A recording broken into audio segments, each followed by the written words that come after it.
Hello friends, welcome to voice over தமிழா. இன்னைக்கு என்ன படம் பார்க்க போறோம்னா 2022 ரிலீஸ் ஆன பர்னிங் ஃபியூரி மூவியோட ஃபுல் எக்ஸ்பிளனேஷன் தான் நம்ம பார்க்க போறோம். இந்த மூவில கிராபிக்ஸ் எல்லாம் செம்ம சூப்பரா பண்ணிருக்காங்க. எந்த இடத்துலயும் ஸ்கிப் பண்ணிடாதீங்க. அப்பதான் உங்களுக்கு படத்தோட முழு கதையும் புரியும். இப்பதான் நம்ம சேனலுக்கு புதுசா விசிட் பண்றீங்கன்னா சப்ஸ்கிரைப் பண்ணிக்கங்க. பக்கத்துல இருக்கிற பெல் பட்டனை கிளிக் பண்ணி அதுல ஆல் ஆப்ஷன் செலக்ட் பண்ணிக்கங்க. அப்பதான் நம்ம சேனல்ல போடுற எல்லா வீடியோட நோட்டிபிகேஷன் உங்களுக்கு காமிக்கும். மறக்காம இந்த வீடியோக்கு லைக் பண்ணிடுங்க. நீங்க போடுற ஒவ்வொரு லைக்கும் தான் இந்த வீடியோவை மத்தவங்களுக்கு ரெக்கமெண்ட் பண்ணும். டிஸ்கிரிப்ஷன்ல இன்ஸ்டாகிராம் லிங்க் கொடுத்துருக்கேன், மறக்காம ஃபாலோ பண்ணிக்கங்க. வாங்க வீடியோக்குள்ள போலாம். படத்தோட ஓபனிங் சீன்ல பனிமலையோட உச்சில இருக்கிற கிளவுட் கிராசிங் அப்படிங்கிற கோயிலை காட்டுறாங்க. அந்த கோயிலை பாதுகாக்கிறவன் தான் நம்ம படத்தோட ஹீரோ. அவன் பேரு யான். அப்ப நம்ம ஹீரோவை பாக்குறதுக்கு முகமுடி போட்டுட்டு ஒருத்தங்க வரான். கடவுளே நீங்க மன்னிச்சிருங்க, அன்னைக்கு தெரியாதனமா என்னோட உயிரை அடமானமா வச்சுட்டேன், அது எனக்கு திருப்பி கொடுங்க அப்படின்னு கேக்குறான். அதுக்கு ஹீரோ, அன்னைக்கே நான் தெளிவா சொன்னேன், நீ அடகு வைக்கிற உயிரை உன்னால மீட்டு வெளியெடுக்க முடியாது அப்படின்ட்டு. நீ தானே வந்து நான் சொன்னதையும் மீறி அடகு வச்சுட்டு போனேன். இதுக்கப்புறமும் என்னால எந்த உதவியும் உனக்கு பண்ண முடியாது, ஒழுங்கா இங்க இருந்து கிளம்பி போயிடு அப்படின்னு சொல்றான். ஹீரோ சொல்றதை கேட்ட முகமுடி போட்டவன் ஹீரோ கிட்டே சண்டைக்கு வரான். ஹீரோ எவ்வளவோ சொல்லி பாக்குறான், அவன் கேட்கவே மாட்டேங்கிறான். அதுக்கப்புறம் ஹீரோ ஒரு தெய்வீக மிருகமா மாதிரி அவனை அடி போட்டு துவைச்சு எடுக்கிறான். ஒரு கட்டத்துல அவனால அடி தாங்கவே முடியல.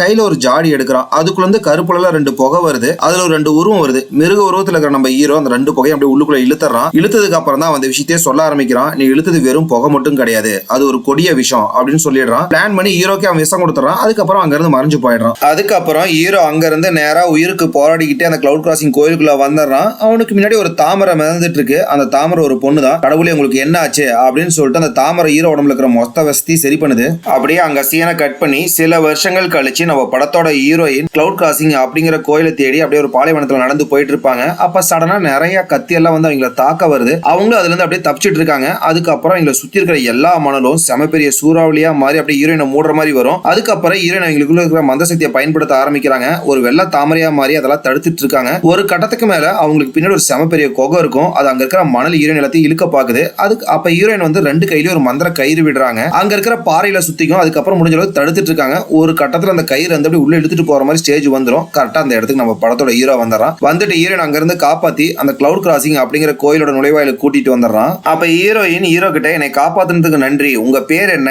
நீங்க யாரு அப்படின்னு சொல்லிட்டு கேக்குறாங்க. என் பேரு யான், நானும் இந்த கிளவுட் கிராசிங் கோயிலுக்கு தான் வந்துட்டு இருந்தேன். வழியில நீங்க ஆபத்துல மாட்டிருக்கிறத பார்த்தேன், அதனாலதான் உங்களை காப்பாத்தி இங்க கூட்டிட்டு வந்தேன் அப்படின்னு சொல்றான். அப்ப ஹீரோவும் ஹீரோயினும் ஒருத்தர் மாத்தி ஒருத்தர் பார்த்துட்டு இருக்காங்க.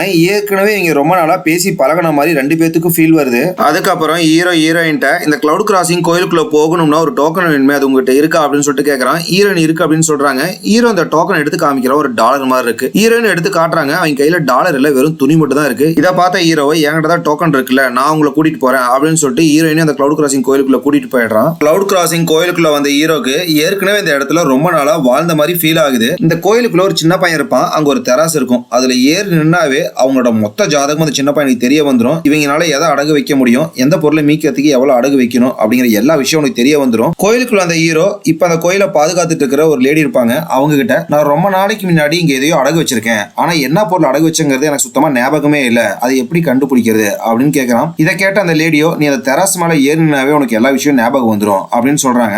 ஹீரோ அந்த தெராஸ் மேல ஏறி நிக்கிறான். நின்னோடனே அவனுக்கு என்ன அடகு வச்சோம் அப்படிங்கிற விஷயம் ஞாபகம் வந்துருது. அவனோட நினைவுகளையும் காதலையும் அடகு வச்சிருப்பான். ஹீரோ அந்த கோயிலை பாதுகாக்கிற லேடி கிட்ட, அன்னைக்கு என்ன நடந்துச்சு அப்படிங்கிற விஷயத்த உங்களால எனக்கு சொல்ல முடியுமா அப்படின்னு கேட்கறான். இதை கேட்ட அவங்களே என்னால முடியாது அப்படின்னு சொல்லிடுறாங்க. அப்ப அங்க இருக்கிற குட்டி பையன், அந்த விஷயம் எனக்கும் தெரியும், ஆனா அதை நான் சொல்லக்கூடாது, ஏன்னா அது பிரபஞ்ச ரகசியம் அப்படின்னு சொல்றான். இதை கேட்ட ஹீரோவோ, சரி அப்படின்னா என்னோட காதலையும் நினைவுகளையும் நான் மீட்டெடுக்க விரும்புறேன் அப்படின்னு சொல்லிட்டு அந்த தெராஸ் மேல ஏறி நிக்கிறான். அவன் அந்த தெராசு கீழே இறக்கி விட்டுருது. எதனால ஹீரோவை கீழே இறக்கி விட்டுருக்கும்னா, இப்ப ஹீரோனால இதை 2 மீட்க முடியாது. ஆனா ஹீரோ கொஞ்சம் தகுதியானவனா இருக்கிறனால அவனுக்கு கொஞ்சம் நினைவுகள் மட்டும் வந்துட்டு போகுது. இதைத்தான் இந்த கிளவுட் கிராசிங் கோயில் இவனுக்கு இப்ப கொடுத்துருக்கும். உடனே அந்த லேடி ஹீரோயினை பார்த்து, நீங்க எதுக்காக வந்திருக்க, அடகு வைக்க வந்திருக்கியா இல்ல மீக்க வந்திருக்கியா அப்படின்னு கேக்குறாங்க. உடனே ஹீரோயின் தெராஸ் மேல ஏறி நின்னுட்டு, எங்களோட மலர்களின் இளவரசியை யாரோ விச வச்சு கொன்னுட்டாங்க, அவங்க யாருங்கிறத நான் கண்டுபிடிக்கணும், அதுக்காக என்னோட தகுதியை நான் அடகு வைக்கிறேன் அப்படின்னு சொல்றாங்க. இதை கேட்ட அந்த லேடியோ, உன்னோட தகுதி இப்ப பத்தாது, வேற எதையாச்சும் தான் நீ அடகு வைக்கணும் அப்படின்னு சொல்றாங்க. ஹீரோயின் எதை பத்தியும் யோசிக்காம, என்னோட உயிரையே நான் அடகு வைக்கிறேன் அப்படின்னு சொல்றாங்க. இதை கேட்ட ஹீரோ உடனே தடுத்துட்டு, இப்ப மட்டும் உன்னோட உயிரை அடகு வச்சுனா உன்னால இதை எப்பயுமே மீட்க முடியாது அப்படின்னு சொல்றான். இதை கேட்ட ஹீரோ, அப்ப என்னோட மலர்களின் இளவரசியை கொண்டதை யாருன்னு எப்படி கண்டுபிடிக்கிறது, அதுக்கு வேற எந்த வழியும் இல்லையா அப்படின்னு சொல்லிட்டு கேக்குறாங்க. உடனே ஹீரோ, அதுக்கு நான் உதவி பண்றேன், நாம 2 பேரும் இன்வெஸ்டிகேஷன் பண்ணி அவங்க யாருன்னு கண்டுபிடிச்சலாம் அப்படின்னு சொல்றான். அதுக்கப்புறம் ஹீரோயினும் கிளவுட் கிராசிங் கோயில் விட்டு அங்க இருந்து கிளம்பிடுறாங்க. அப்படியே கட் பண்ணா அடுத்து ஹீரோயினை தான் காட்டுறாங்க. அவங்களோட நகரமான பூக்களின் நகரத்துக்கு தான் வந்திருக்காங்க. அங்க இருக்கிற ஹீரோயினோட ஃப்ரெண்டு, போன காரியம் என்னடி ஆச்சு, அந்த கொலகார யாருன்னு கண்டுபிடிச்சியா அப்படின்னு கேக்குறாங்க. அதை கண்டுபிடிக்கணும்னா பெரிய விலையை கொடுக்க வேண்டியதா இருந்துச்சு, அதனாலதான் திருப்பி வந்துட்டேன். ஆனா கொலகார யாருன்னு கண்டுபிடிக்கிறதுக்கு ஹீரோ எனக்கு உதவி பண்றேன்னு சொல்லியிருக்கான் அப்படின்னு சொல்றாங்க. அதுக்கப்புறம் இந்த டோக்கன்ல பாதி துணி மட்டும் வச்சிருந்தாங்களே அதை எடுத்து காட்டுறாங்க. ஆக்சுவலா இந்த பாதி துணியை பூக்களின் இளவரசியான இவங்க ராணி தான் கொடுத்துருப்பாங்க. கொடுக்கறதுக்கு முன்னாடி கூட இதை நான் ரொம்ப வருஷத்துக்கு முன்னாடியே உங்கள்கிட்ட கொடுத்துருக்கணும், ஆனா இப்பதான் அதோட உரிமையாளர்கிட்டயே நான் கொடுக்குறேன் அப்படின்னு சொல்லி கொடுத்துட்டா இறந்து போயிருப்பாங்க. ஹீரோ வந்து அந்த கிளவுட் கிராசிங் கோயிலுக்குள்ள போறதுக்கான டோக்கன் வச்சிருப்பான்ல, இந்த டோக்கனும் அதே மாதிரி டோக்கன் தான். ஆனா இப்ப ஹீரோயின் கையில பாதி மட்டும் தான் இருக்கும், மிச்ச பாதி எங்க இருக்குங்கிற விஷயம் ஹீரோயினுக்கே தெரியல. அப்படியே கட் பண்ணா அடுத்து ஹீரோவும் ஹீரோயினை தான் காட்டுறாங்க. ஹீரோயின்ட்ட எப்படி உங்களோட இளவரசி கொல்லப்பட்டாங்க அப்படின்னு கேட்கறான். வருஷம் சொர்க்கத்தில் இருக்கிற எல்லா கடவுள்களுக்குமே 100 விதமான பூக்களை எங்களோட பூக்களின் நகரத்திலிருந்து நாங்க கொடுப்போம், ஆனா இந்த வருஷம் பூக்கள்லாம் சீக்கிரம் வேணும் அப்படின்னு கேட்டாங்க. இதை கேட்ட எங்க இளவரசியோ எப்படி வந்து ஒரு மாசத்துக்கு அப்புறம் பூக்க வேண்டிய பூக்களை இப்பயே எங்களால கொடுக்க முடியும் அப்படின்னு அந்த கவுன்சில் கிட்ட பேசிட்டு இருந்தாங்க. அப்ப இங்க சாப்பிட்டு இருந்த சாப்பாட்டுல விஷம் கலந்து இருந்துச்சு, அதனாலதான் அவங்க சுருண்டு விழுந்து அதே இடத்துல இறந்து போயிட்டாங்க அப்படின்னு சொல்றாங்க. ஹீரோவும் ஹீரோயினும் பேசிட்டு வர வழியில ஒரு டாலரை பார்த்து ஹீரோ எடுக்கிறான். இது யாருதுன்னு உனக்கு தெரியுமா அப்படின்னு ஹீரோயின்ட்ட கேட்கறான். ஹீரோயினும் யோசிச்சு பார்த்துட்டு இது டியான்மென் பிரிவை சேர்ந்த ஒரு குட்டி பையன் காலத்துல நான் பார்த்திருக்கேன் அப்படின்னு சொல்றாங்க. இவங்க பேசிட்டு இருக்கும் போதே அவங்களை சுத்தி இருக்கிற மரத்துல இருந்து நிறைய வேர்லாம் வந்து ஹீரோயின் இழுத்துட்டு போக பாக்குது. ஹீரோ அவன் கையில வச்சிருக்க கத்தி மூலியமா அந்த மரத்துல இருக்கிற வேர்லாம் வெட்டி ஒரு வழியா ஹீரோயினை காப்பாத்திடுறான். அப்ப அவனுக்கு ஒரு சில பழைய நினைவுகள்லாம் வந்துட்டு போகுது. ஆனா இதை பத்தி எதுவுமே ஹீரோயின்ட்ட சொல்லல. சரி நம்ம அந்த டியான்மென் பிரிவை சேர்ந்தவங்களை விசாரிக்கிறதுக்கு போலாம் அப்படின்னு சொல்லிட்டு இவங்க 2 பேரும் இங்க இருந்து கிளம்புறாங்க. ஹீரோவும் ஹீரோயினும் அந்த டியான்மென் பிரிவை சேர்ந்தவங்களோட இடத்துக்கு போயிடுறாங்க. அங்க இருக்கிற ஒரு மரத்துல ரத்த கரையோட இருக்கிற ஒரு கையச்ச ஹீரோ பாக்குறான். பார்த்துட்டு ஹீரோயின்ட்ட இந்த இடத்துல இது ஒரு தீய சக்தி இருக்கு, நான் மட்டும் உள்ள போறேன், நீ இங்கேயே இரு, என் கூட வரது சேஃப் கிடையாது அப்படின்னு சொல்லிட்டு ஹீரோ மட்டும் உள்ள போறான். அங்க போய் பார்த்தா ஒருத்தன் ஒரு சின்ன பையன் அப்படியே களத்தோட சேர்த்து தூக்கி பிடிச்சிட்டு கொல்ல பாக்குறான். இதை பார்த்த ஹீரோ விட்டுருன்னு சொல்றான். அதுக்குள்ள அவன் சின்ன பையனை கொன்றான். இதை பார்த்த ஹீரோக்கு செமையா கோவம் வந்துருது. நீ தாண்டா கண்டிப்பா அந்த இளவரசியும் கொண்டிருப்ப, நான் விட மாட்டேன் அப்படின்னு சொல்லிட்டு அவன் சண்டைக்கு போறான். கரெக்டா அந்த இடத்துக்கு இந்த டியான்மென் பிரிவோட மாஸ்டர் வந்துடுறாரு. அப்ப அந்த இடத்துக்கு வந்த மாஸ்டர் எதுக்காகடா என் கூட்டத்தை சேர்ந்தவங்கிட்ட நீ சண்டைக்கு வர அப்படின்னு கேட்கறான். இதை கேட்ட ஹீரோவோ இவன் செஞ்ச வேலைக்கு வேற என்ன பண்றது, இங்க பாரு சின்ன பையனையும் அவன் கொண்டிருக்கான் அப்படின்னு சொல்றான். இதை கேட்ட அவன் அப்படியே பிளேட்டை திருப்பி போட்டுறான். நான் எங்கடா கொன்னேன், நீ தானே கொன்ன, அதுக்காக தானே உங்கள்கிட்ட சண்டைக்கு வந்தேன் அப்படின்னு சொல்றான். இதை கேட்ட மாஸ்டருக்கு எது உண்மையே புரியல. சரி கொஞ்ச நேரம் ஓச்சு பார்த்துட்டு இந்த உண்மையை நம்ம தெரிஞ்சுக்கணும்னா அதுக்கு ஒரே ஒரு வழிதான் இருக்கு, கிளவுட் கிராசிங் கோயிலுக்கு போயிட்டு அங்க இருக்கிற தெராஸ்ல ஏறினீங்கன்னாவே வெளியே எல்லா விஷயம் தெரிய வந்துடும், அது மூலியமா யாரு தப்பானீங்கன்னு கண்டுபிடிச்சிடலாம் அப்படின்னு சொல்றாரு. இதை கேட்ட ஹீரோ சரின்னு சொல்லிடுறான். ஆனா அந்த சண்டை போட்டவன் கொஞ்ச நேரம் அப்படியே தங்கிட்டு இருக்கான். அதுக்கப்புறம் ஹீரோ ஹீரோயின் ஹீரோயினோட ஃப்ரெண்டு மாஸ்டர் அந்த சண்டை போட்டவன் எல்லாரும் அப்படியே அந்த கோயில் நோக்கி பறந்து போயிட்டு இருக்காங்க. எல்லாருமே அந்த கிளவுட் கிராசிங் கோயிலோட நுழைவாயிலுக்கு வந்துடுறாங்க. சடனா அந்த சண்டை போட்டவன் ஹீரோவை தாக்க ஆரம்பிக்கிறான். அப்பதான் அவன் யாருன்னு பார்த்தா படத்தோட ஸ்டார்டிங்ல ஒருத்த மாஸ்க் போட்டுட்டு வந்து ஹீரோட சண்டை போடுவான்ல அவன் வந்து அது. இதை பார்த்த மாஸ்டருக்கே செம ஷாக்கா இருக்கு. ஏன்டா நீ தீய சக்தியை வழிபடுறவனா அப்படின்னு கேட்கிறாரு. என்னைய மன்னிச்சிடுங்க மாஸ்டர், ஒரு இக்கட்டான சூழ்நிலையில என்னோட வாழ்க்கையை நான் அடகு வச்சேன், அதை திருப்பி மீட்கிறதுக்காக கிளவுட் கிராசிங் கோயிலுக்கு நான் வந்தேன், அவங்க இல்லைன்னு சொல்லிட்டு என்னை துரத்தி அடிச்சிட்டாங்க, அதனாலதான் என் உயிரை காப்பாத்திக்கிறதுக்காக வேற வழி இல்லாம நான் தீய சக்தியை வணங்க ஆரம்பிச்சேன் அப்படின்னு சொல்றான். இதை கேட்ட ஹீரோக்கு செமையா கோவம் வருது. அதுக்கப்புறம் அவனை போட்டு அடி துவச்சு எடுக்கிறான். துவச்சு கீழே தூக்கி போட்டுறான். அப்ப அவங்ககிட்ட வந்த மாஸ்டர் உன்னை என்னோட சொந்த பிள்ளை மாதிரி தாண்டா வளர்த்தினேன், எவ்வளவு கலைகளை உனக்கு கத்து கொடுத்துருப்பேன், இப்படி தப்பான வழியில போயிட்டியே அப்படின்னு சொல்லிட்டு அவனோட நெத்தியில கையை வச்சு மொத்த சக்தியை உறிஞ்சிடுறாரு. அதுக்கப்புறம் அவனை அப்படியே கருக்கி சாம்பல் ஆக்கிடுறாரு. அந்த கேப்ல ஹீரோனோட ஃப்ரெண்டு ஹீரோனுக்கே தெரியாம அவ இடுப்புல எப்பயுமே அந்த டோக்கன்ல பாதி துணியை தொங்கிட்டு இருப்பாள், அவளுக்கே தெரியாம ஆட்டையை போட்டுக்கிறா. அதுக்கப்புறம் மாஸ்டர் என்னைய மன்னிச்சிடுங்க, என்னோட சிசியம் பண்ண தப்புக்கு நான் உங்களை தப்பா நினைச்சிட்டேன், அதுக்கு பிராயச்சத்தமா கொஞ்ச நாளைக்கு எங்க ஊர்ல நீங்க தங்கிட்டு தான் போகணும் அப்படின்னு சொல்றாங்க. இதை கேட்ட ஹீரோ ஹீரோனும் சரின்னு சொல்லிடுறாங்க. அதுக்கப்புறம் எல்லாருமே அந்த மாஸ்டரோட கிராமத்துக்கு போறாங்க. அடுத்த ஹீரோயினை தான் காட்டுறாங்க. அந்த மாஸ்டரோட வீட்டுக்கு போன ஹீரோயின் அப்படியே குறுக்க நெருக்க நடந்துட்டு இருக்காங்க. இதை பார்த்த ஹீரோனோட ஃப்ரெண்டு என்னடி ஆச்சு அப்படின்னு கேட்கறா. இல்ல நம்ம ராணி கொடுத்த அந்த பாதி டோக்கனோட பீஸ காணா அப்படின்னு சொல்றாங்க. இதை கேட்ட அவளோ ஆட்டையை போட்டதே இவதான், ஆனா தெரியாத மாதிரி ஓ காணாம போயிருச்சா, சரி எங்கேயாச்சும் பார்த்தா உனக்கு எடுத்து தரேன் அப்படின்னு சொல்றா. அதுக்கப்புறம் ஹீரோனோட ஃப்ரெண்டு கொஞ்சம் பூக்களை எடுத்துட்டு மாஸ்டரை பார்க்கறதுக்கு போறா. மாஸ்டர் அதை கொடுத்துட்டு எங்களை காப்பாத்துறதுக்கு ரொம்ப நன்றி அப்படின்னு சொல்றா. மாஸ்டர் அப்படியே மோந்து பாக்குறாரு. உடனே கொஞ்ச நேரத்திலேயே அவருக்கு மயக்க வர மாதிரி ஆயிடுது. என்னன்னு பார்த்தா ஃப்ரெண்டுக்கு அரிதில ஏற்கனவே மயக்கிற பொடியை தூவிட்டு இருப்பா. அது தூணுனாலதான் இவருக்கு இந்த மாதிரி ஆயிருக்கும். இப்ப முழுக்க அவரோட கட்டுப்பாட்டுக்குள்ள அவர் போயிடுறாரு. எதுக்காக இப்ப இதெல்லாம் பண்ணுவானா, அந்த பூக்களின் நகரத்துக்கு இவர் ராணி ஆகுங்கிறத இவரோட ஆசை, அதுக்காக தான் இப்படி பண்ணிட்டு இருப்பா. அப்படியே கட் பண்ணா அடுத்து ஹீரோனை தான் காட்டுறாங்க. ஹீரோவை பார்க்கறதுக்காக ஹீரோட ரூமுக்கு போறா. ஹீரோ என்னாச்சு இங்க வந்திருக்க அப்படின்னு கேட்கறான். இல்ல என்னோட டோக்கன்ல பாதி பீஸா காணா, அது ரூம்ல கிடக்கும் அப்படின்னு சொல்லிட்டு தான் தேடுறதுக்காக வந்திருக்கேன் அப்படின்னு சொல்றாங்க. இதை கேட்ட ஹீரோவோ அதை ரூம்ல தேடி இருக்கலாம், இல்ல வெளியே தேடி இருக்கலாம், எப்படி என் ரூம்ல இருக்கும், என்னை பார்க்கறதுக்கு தானே வந்திருக்க அப்படின்னு கேட்கறான். இதை கேட்டா ஹீரோனுக்கு அப்படியே செம சந்தோஷமா இருக்கு. அப்படியே சிரிச்சுக்கிட்டே திரும்புறாங்க. நான் நேற்று என் கனவுல உன்னைய பார்த்தேன்,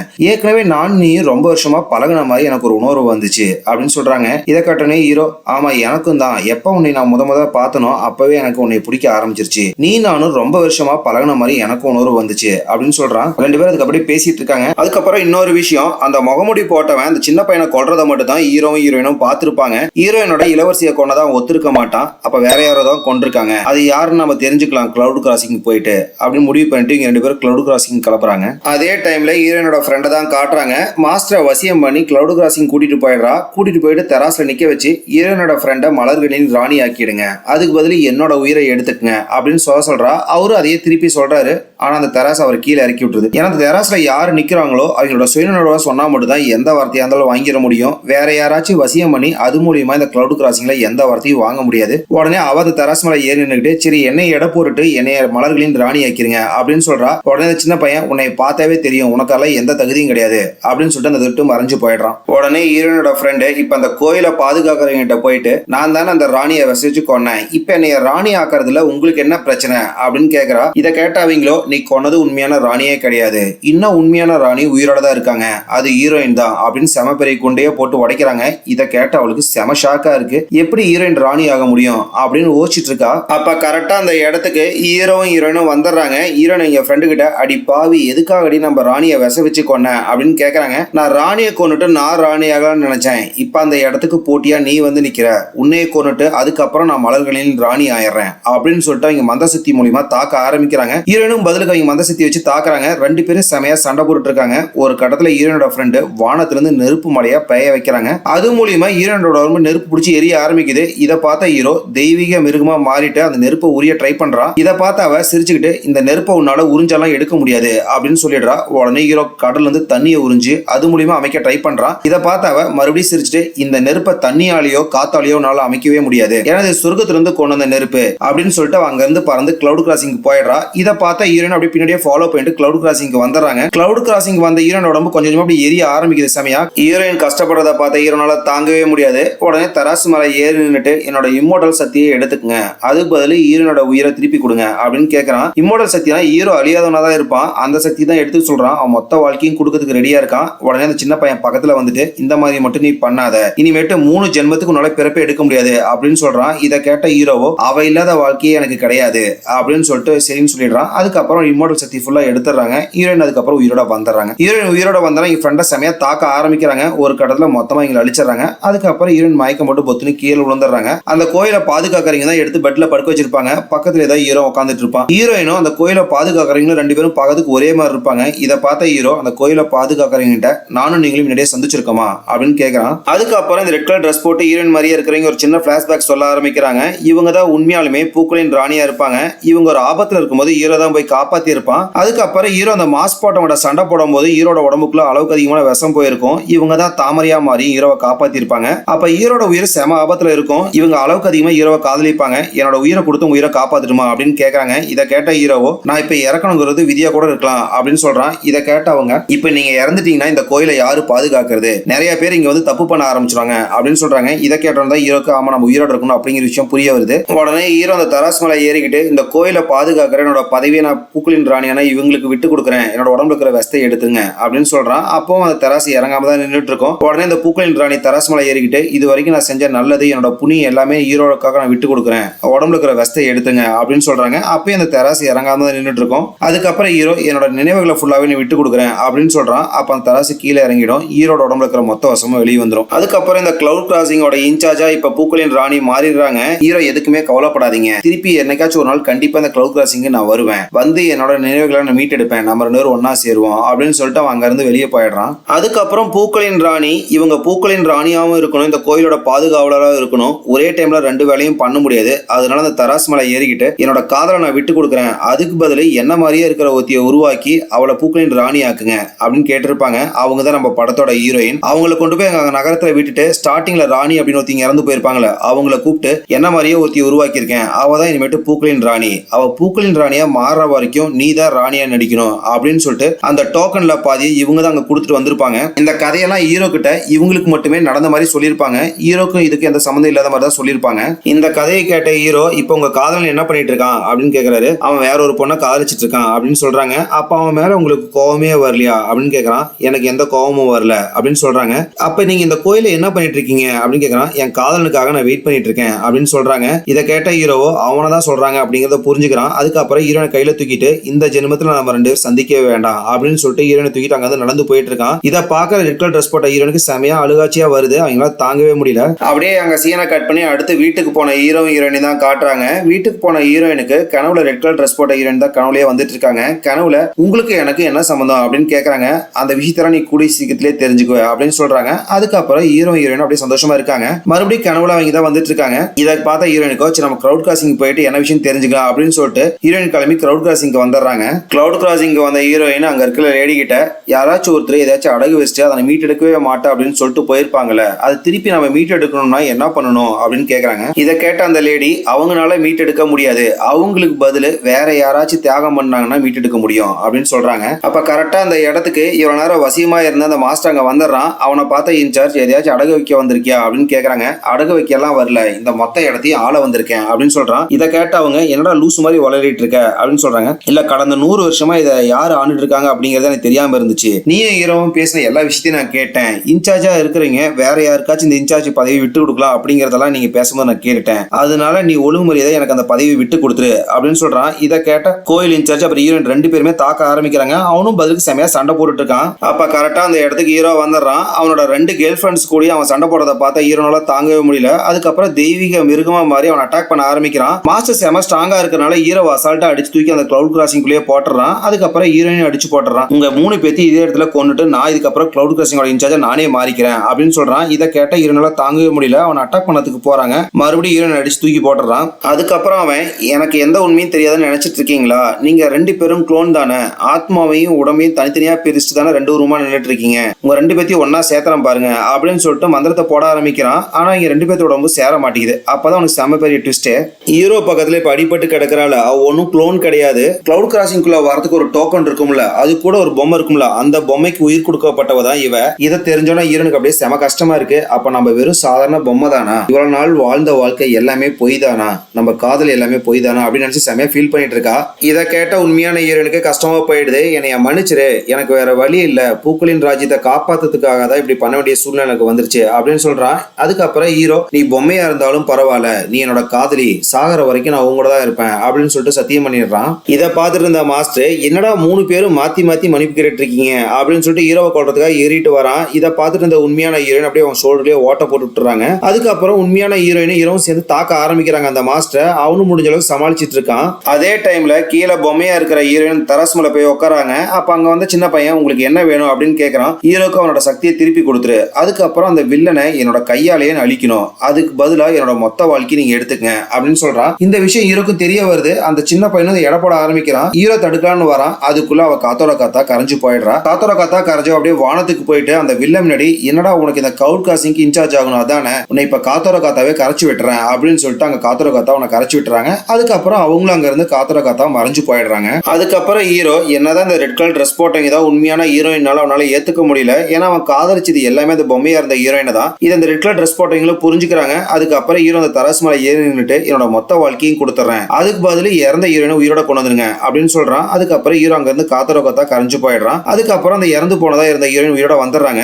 உயிரோட வந்த ஹீரோயின் இப்ப கோயில் இன்சார்ஜா இருக்கிற ஹீரோயின்ட்ட என்னைய மன்னிச்சிடுங்க, நடந்த எல்லா பிரச்சனைக்கும் நானும் ஒரு காரணம் அப்படின்னு சொல்றாங்க. இதை கேட்ட அவங்களோ விடுங்க அதெல்லாம் ஒன்றும் பரவாயில்ல அப்படின்னு சொல்லிடுறாங்க. ஹீரோ உயிரோட வரதுக்கு ஏதாச்சும் வாய்ப்பு இருக்கா அப்படின்னு கேக்குறாங்க. அவன் அழிவு இல்லாதவன், அவன் திருப்பி உயிரோட வரதுக்கும் வாய்ப்பு கிடையாது அப்படின்னு சொல்றாங்க. உங்களுக்கு இன்னொரு வேலை இருக்கு, நீங்க தான் போய் பூக்களின் ராஜ்யத்தையே காப்பாற்றணும் அப்படின்னு சொல்றாங்க. அதுக்கப்புறம் ஒயிட் கலர் ட்ரெஸ் போட்ட ஹீரோயின் அந்த பூக்களின் ராஜ்யத்துக்கு போயிடுறாங்க. அதுக்கப்புறம் பாதுகாவலரா இருக்கிற ஹீரோயின் திரும்பி அப்படியே படிக்கட்டுல ஏறி வராங்க. அவங்களுக்கு முன்னாடி இருக்கிற சிம்மாசனத்துல ஹீரோ உட்காந்துட்டு இருக்க மாதிரி இருக்கு. பக்கத்துல போய் தொட்டு பாக்குறாங்க. ஹீரோ அங்க இருந்து அப்படியே மறைஞ்சு போயிடுறான். இன்னும் எத்தனை வருஷம் ஹீரோயின் ஹீரோக்காக காத்துட்டு இருக்கணும் அப்படிங்கிற மாதிரி இந்த படத்தை முடிக்கிறாங்க. பாய் பாய் மக்களே, மறக்காம இந்த வீடியோக்கு ஒரு லைக் பண்ணிடுங்க. நீங்க போடுற ஒவ்வொரு லைக்கும் தான் இந்த வீடியோவை மத்தவங்களுக்கு ரெக்கமெண்ட் பண்ணும்.